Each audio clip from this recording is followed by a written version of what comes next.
नमस्कार, आधा दिन पूरी खबर में आपका स्वागत है। मैं हूं आपके साथ मधुमिता पाल।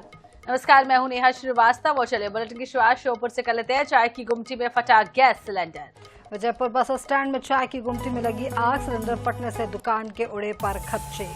सूरजपुर से इस वक्त बड़ी खबर निकल कर आ रही है। एफआईआर के विरोध में धरने पर बैठा पटवारी संघ। तो थाने के सामने पटवारी संघ का धरना प्रदर्शन है और पटवारी संघ ने की एफआईआर वापस लेने की मांग, बिना जांच के अपराध दर्ज करने के लिए लगाए आरोप। तो जमीन संबंधी मामले में 4 लोगों पर हुई थी एफआईआर। मौके पर पटवारी संघ के पदाधिकारी और सदस्य मौजूद है। झिलमिली थाना परिसर के बाहर जारी है प्रदर्शन।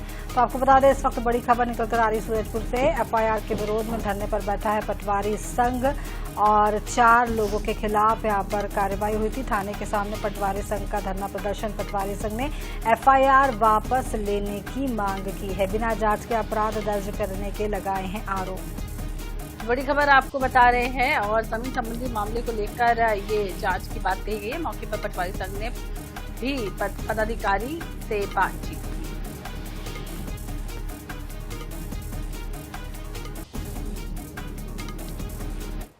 इधर रायपुर में पत्रकारों से चर्चा के दौरान पूर्व मंत्री अमरजीत भगत ने बीजेपी पर जमकर निशाना साधा। दिल्ली में संसद परिसर में लगे 56 इंच का छोटा बंदर नारे पर पूर्व मंत्री ने कहा कि राजनीति में परस्पर सम्मान होना चाहिए, लेकिन बीजेपी ने इस परंपरा को तोड़ा है।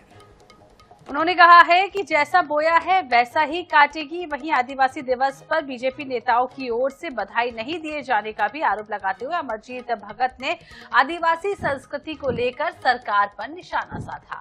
उन्होंने कहा है कि समय आने पर बीजेपी को इसका खामियाजा भुगतना पड़ेगा। उधर स्काई वॉक को लेकर के डिप्टी सीएम अरुण साव के कांग्रेस पर लगाए आरोपों पर भी भगत ने पलटवार किया है। उन्होंने कहा है कि बीजेपी अपनी नाकामी का ठिकरा कांग्रेस पर फोड़ती है।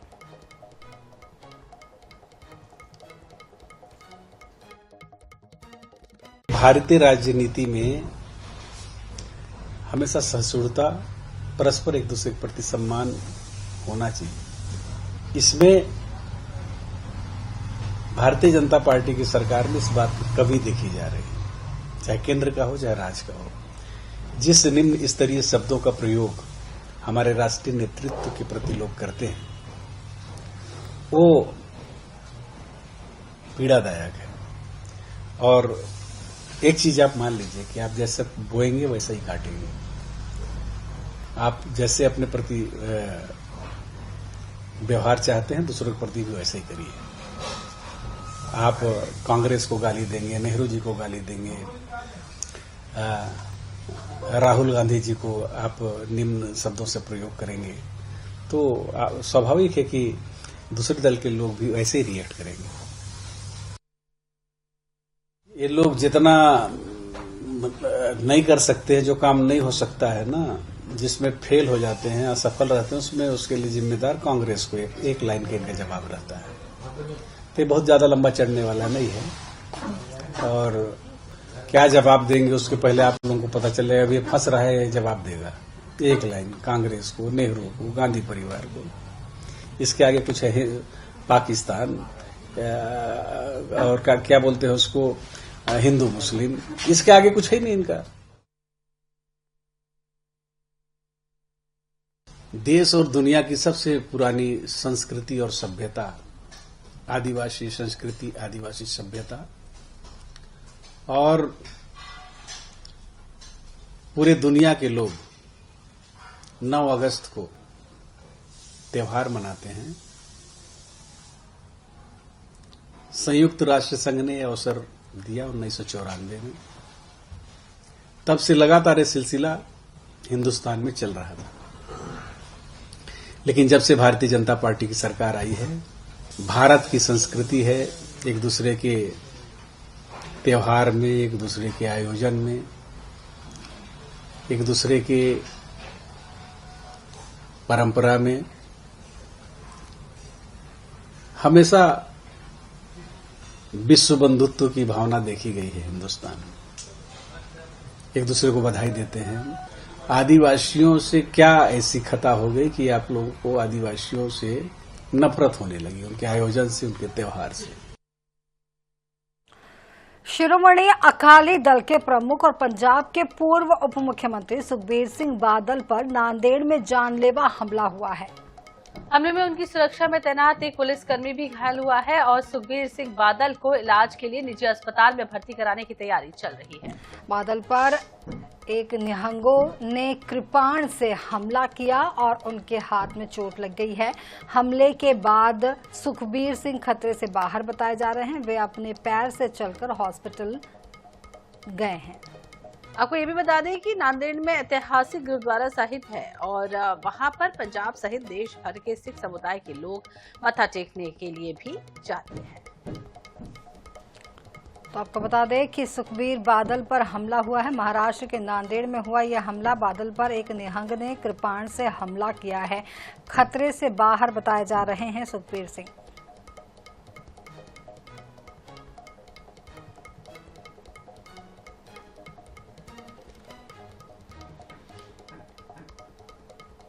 इधर अंबिकापुर में बदहाल सड़क की शिकायत पर दिल्ली प्रवास के दौरान भी सांसद चिंतामणि महाराज एक्शन में नजर आए।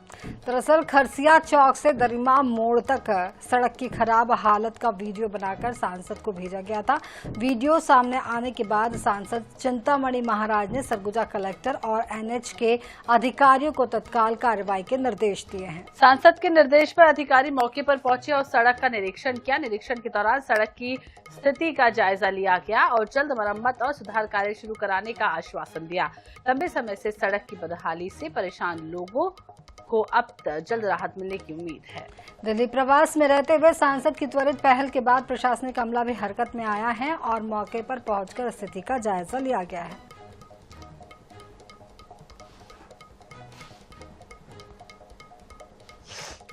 बात करते हैं कवर्धा की। सहसपुर लोहारा ब्लॉक के ग्राम पंचायत छोटूपारा के पास जंगलों के बीच बिल्हारी बांध स्थित है। करीब 56 साल पहले बना यह बांध इन दिनों खतरे में है और 2 करोड़ 68 लाख रुपए की लागत से मरम्मत के महज 3 महीने बाद ही पहली बारिश में तटबंध की मिट्टी बहने लगी। बारिश में तटबंध के कई हिस्से धंस गए हैं। जगह जगह गहरी दरारें पड़ गई हैं और मिट्टी का कटाव हो रहा है। आरोप है कि मिट्टी डालने के बाद सही तरीके से कंपैक्शन नहीं किया गया, जिसके चलते तटबंध कमजोर हो गया है और अब पानी रिस रहा है। हालात ऐसे हैं कि बांध को खाली करने पानी नहर के जरिए बाहर निकाला जा रहा है। तटबंध की हालत से 162 एकड़ खेतों में खड़ी फसल पर खतरा मंडरा रहा है और ग्रामीणों में भी बांध फूटने का डर है। करोड़ों रुपए के काम में ठेकेदार की लापरवाही के साथ विभागीय निगरानी पर भी सवाल खड़े हो रहे हैं। कबीरधाम जिले में निर्माण कार्यों की गुणवत्ता की पोल बरसात के दिनों में खुलने लगती है। एक बार फिर सहसपुर लोहारा अंतर्गत बिलहरी डैम में आप देख सकते हैं उदाहरण किस तरह से डैम में अभी हाल ही में 3 महीने पहले इसका रिपेयरिंग किया गया था और मिट्टी पूरी तरह से फिर से खिसक गई है। बांध जो है फूटने के कगार पर है। फिर से यहाँ पे थोड़ी बहुत मिट्टी डाली गई है, लेकिन फिर भी अभी भी यहाँ से पानी जो है पूरी तरह से बह रहा है। किसानों का आरोप है कि यहाँ पर रिपेयरिंग के कार्य के दौरान तो लापरवाही बढ़ती ही गई थी। लगभग 10 साल से यहाँ पे जबकि लीकेज हो रहा था, पानी हल्की मात्रा में पानी बह रहा था इसी तरह से, जबकि अभी मिट्टी डालने के बाद पानी की मात्रा थोड़ा कम हुआ है, लेकिन बहुत ज्यादा मात्रा में यहाँ पे पानी बह रहा था, किसानों के खेतों में जा रहा था। और उसके अलावा मिट्टी भी पूरी तरह से आप देख सकते हैं किसानों के खेतों में लदा पड़ा है। इसके बाद भी यहाँ पर जो विभागीय जिम्मेदार अधिकारी कर्मचारी उन्होंने ध्यान नहीं दिया। न तो ठेकेदार पर कोई कार्रवाई हुई है और न ही विभागीय जिम्मेदार अधिकारियों ने इस पर कोई कार्रवाई की है। किसानों को डर है इस बात का कि अगर बांध फूटता है, क्योंकि आधा हिस्सा तो पूरी तरह से फूट गया है, थोड़ी बहुत मात्रा में वो जो देख सकते हैं आप किस तरह से वहां पर ही बस बचा है, वो उसमें भी हल्की मात्रा में पत्थर और गिट्टी युक्त जो है मटेरियल डाला गया है, फिर भी पानी इस बांध से बह रहा है। आपको बता दें कि किसानों का आरोप है इसमें न केवल ठेकेदार ने लापरवाही की बल्कि अधिकारी कर्मचारियों ने इसकी जांच में, इसके निरीक्षण में लापरवाही की गई है। इसी वजह से आज उन्हें ये दिन देखना पड़ रहा है। अब देखना ये होगा कि आगे क्या अधिकारी कर्मचारी इस बात का संज्ञान लेंगे या फिर इसी तरह की स्थिति बनी रहेगी। संजय यादव, आईएनएच न्यूज के लिए कवर्धा से। 15 दिन हो गए सर फूटे। 15 दिन हो गया। वो पहली से मतलब नहीं वो लीकेज रही। हाँ 6-7-8 साल हो गए लीकेज हुए। मतलब धार है ना ये के मतलब 3 के मोटर के पूरा धार निकलते रही 24 घंटा। अपन बेलहरी जलाशय बांध रहे है ना पिछले 10 साल से ना लीकेज होत रही सब है। और पिछले 2-3 महीने पहले मतलब अप्रैल मई जुलाई में अपन काम हो रही सब है, तो अभी लीकेज हो गया है। जी देखिए, बांध 1975 में निर्मित है और अभी जीर्ण शीर्ण था वो, और प्रेजेंट में तो बांध अभी अंडर रिपेयर कंडीशन में है। पूर्व में जो उत्पन्न सीपेज समस्या थी उस पर उच्च कार्यालयों को अवगत करा के तकनीकी स्वीकृति प्राप्त कर रिपेयर कार्य पूर्ण कर लिया गया था। रिपेयरिंग के दौरान कॉम्पैक्शन की प्रक्रिया की गई है। इसमें डैम के डाउन स्ट्रीम साइड पे जो इरोजन हुआ था उस पर मिट्टी भरी गई है, और जो हिस्सा फील्ड पे दिखाई दे रहा है वो हिस्सा फिलिंग मिट्टी का गिरने का है, और जो पुराना डैम है आज भी वहां पर यथावत है। चलिए जशपुर से अगली खबर, जहां जिले का मनोरा विकास खंड का अल्लोरी ग्राम पंचायत का वीडियो वायरल हो रहा है। इसमें लोगों को पुल के अभाव में रस्सी के सहारे अजीबो गरीब नाव पर सवार होकर के जोखिम भरा सफर करते देखा जा सकता है। दरअसल इस नदी पर पुलिया का निर्माण अब तक पूरा नहीं हुआ है। ग्रामीणों ने ट्रक की ट्यूब और बांस से नाव बनाई। तेज बहाव वाली नदी को पार करने के लिए नाव को दोनों किनारों पर बंधी रस्सी के सहारे खींचा जाता है। एक बार में 5 लोग नाव से नदी पार करते हैं, लेकिन रस्सी टूटने या नाव का संतुलन बिगड़ने का खतरा बना रहता है। मतलुंगा और अलोरी गांव के ग्रामीणों का कहना है कि यह नाव ही उनका एकमात्र सहारा है। ग्रामीणों ने प्रशासन से इस नदी पर निर्माणाधीन पुल का काम जल्द पूरा करने की मांग की है। फिलहाल ग्रामीणों को जान जोखिम में डालकर जुगाड़ की नाव से नदी पार करना पड़ रहा है। ये नाव का जुगाड़ जब कुछ भी साधन नहीं था आना जाने के लिए, तो हम लोग आपस में गांव वाले मिल के ये बातचीत जमाए, फिर ये अपने घर से जो भी चंदा करके ये ट्यूब या एक दिन श्रमदान ही सब मिलके इसको बनाए। पिछौर के भौती थाना क्षेत्र के उमरी कला गांव से ग्रामीणों का विरोध प्रदर्शन देखने को मिला है। इधर बनियापुरा मजरे में सरकारी रास्ते पर कब्जे का आरोप लगाते हुए 2 ग्रामीण मोबाइल टावर पर चढ़ गए और रास्ता खुलवाने की मांग की। वहीं उनके समर्थन में आने ग्रामीणों ने भी सड़क पर चक्का जाम लगा दिया। सूचना मिलते ही भौती थाना पुलिस मौके पर पहुंची, लेकिन ग्रामीण नीचे उतरने को तैयार नहीं है। टावर पर चढ़े रामदास लोधी का आरोप है कि बनियापुरा में करीब 25 परिवार रहते हैं और आने जाने के लिए 2 सरकारी रास्ते हैं, लेकिन कुछ खेत मालिकों ने दोनों रास्तों पर कब्जा कर लिया है, जिससे ग्रामीणों को आवागमन में परेशानी हो रही है। फिलहाल अधिकारी मौके पर पहुंचकर ग्रामीणों को समझाने और रास्ते के विवाद को समाधान कराने में जुटे हुए हैं।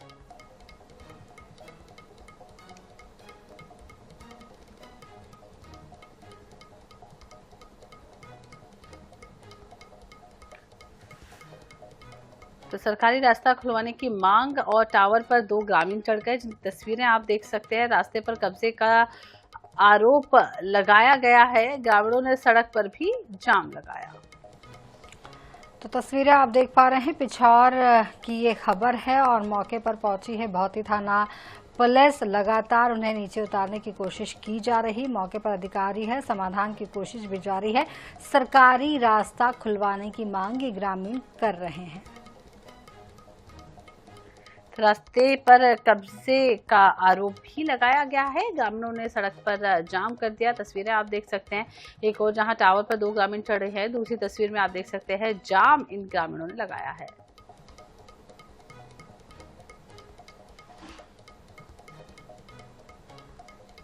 बिलासपुर से बड़ी खबर आपको बता दें, नदी में डूबने से 14 साल के बच्चे की मौत हो गई है। सुबह घर से खेलने निकला था बच्चा, तो बालक नदी की गहराई में जाने से उसकी मौत हुई है। एसडीआरएफ की टीम ने नदी से शव निकाला है। सरकंडा थाना क्षेत्र के अरपा नदी की ये घटना बताई जा रही है। तो आपको बता दें, इस वक्त बड़ी खबर निकल कर आ रही है न्यायधानी बिलासपुर से। सरकंडा थाना क्षेत्र का पूरा मामला बताया जा रहा है। अरपा नदी की घटना है। नदी में डूबने से 14 साल के बालक की मौत का मामला। सुबह घर से खेलने के लिए निकला था ये बालक, नदी की गहराई में जाने से इसकी मौत हो गई है। तो एसडीआरएफ की टीम ने नदी से शव को फिलहाल बाहर निकाल लिया है। बड़ी खबर है, 14 साल के मासूम की मौत हो गई है। डूबने की वजह से ये मौत हुई है। बिलासपुर से NH24/7 एक बार फिर से आपसे अपील करता है, अपने बच्चों को और अपना ध्यान रखें, नदी नालों के पास खास करके बारिश के मौसम में ना जाए।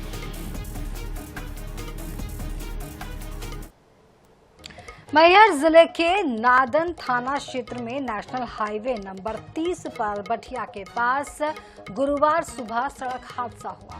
मजदूरों से भरी ट्रैक्टर ट्रॉली अचानक अनियंत्रित होकर सड़क पर पलट गई। हादसे के बाद मजदूरों में अफरा तफरी का माहौल बन गया। हादसे में 2 दर्जन मजदूर घायल भी हुए हैं। सिविल अस्पताल में सभी का इलाज जारी है। ट्रैक्टर ट्रॉली में सवार सभी मजदूर रोपा लगाने जा रहे थे। फिलहाल पुलिस मामले की जांच में जुट गई है।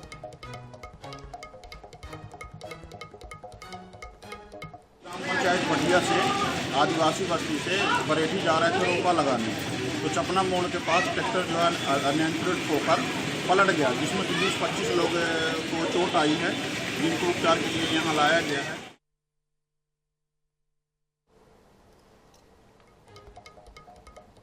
अगली खबर उज्जैन के सम्राट विक्रमादित्य विश्वविद्यालय के भृतहरि छात्रावास की है, जहां रेनोवेशन के 1 महीने बाद ही छत से पानी टपकने लगा। बारिश का पानी कमरों में गिरने से छात्रों की किताबें, कॉपियां, बैग और बिस्तर भीग गया। छात्रावास प्रशासन का कहना है कि संबंधित विभाग के अधिकारी को जानकारी भेजी गई है। छात्रों ने यूनिवर्सिटी प्रशासन पर भी सवाल उठाए हैं। इसके अलावा छात्रों का कहना यह भी है कि समस्या के कारण पहले हॉस्टल खाली कराया गया था, वही परेशानी रेनोवेशन के बाद भी बनी हुई है। इससे पढ़ाई में भी परेशानी हो रही है। छात्रों ने सफाई और सुरक्षा व्यवस्था को लेकर भी गंभीर सवाल उठाए हैं। छात्रावास का रेनोवेशन कार्य करवाया गया है और चूंकि पहली बारिश है तो इसमें ऐसे तथ्य आ सकते हैं कि कहीं लीकेज वगैरह हो रहा है। हमने संबंधित अधिकारियों को, एजेंसी को चित्र भी भेजे हैं, सूचना भी भेजी है और उसको शीघ्र ही संज्ञान में लेकर के ठीक करवाएं। सुरक्षा को लेकर के हम लोग चिंतित है। सेडमैप से हमारी कार्रवाई चल रही है। हमने कर्मचारियों के चयन के लिए उनको लिखा है और काफी प्रक्रिया आगे बढ़ चुकी है। बहुत ही जल्दी सुरक्षा को लेकर के भी व्यवस्थाएं हो जाएंगी। तो आधा दिन पूरी खबर में आज बस इतना ही। NH24/7 के साथ हम दोनों को दीजिए इजाजत। नमस्कार।